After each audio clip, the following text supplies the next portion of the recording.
Hello everyone, my name is Pakistan. Let's learn how to speak Urdu. Let's go. राज फाश करना, राज फाश करना, राज फाश करना, राज, राज, राज, सच, सच, सच, दरमियान, दरमियान, दरमियान, रखना, रखना, रखना, किसी को, किसी को, किसी को, बताना, बताना, बताना, कुछ नहीं, कुछ नहीं, कुछ नहीं, किसी से, किसी से,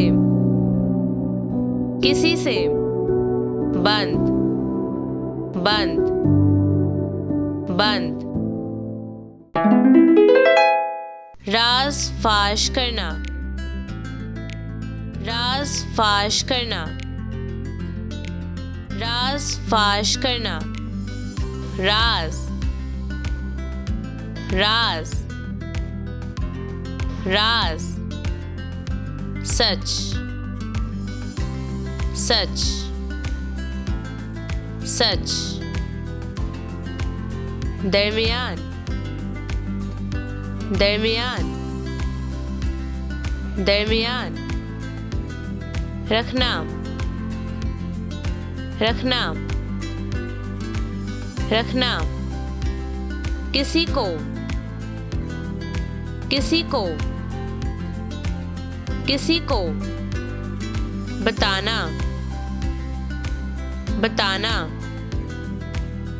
बताना, कुछ नहीं, कुछ नहीं, कुछ नहीं, किसी से, किसी से, किसी से, बंद, बंद, बंद। See you again.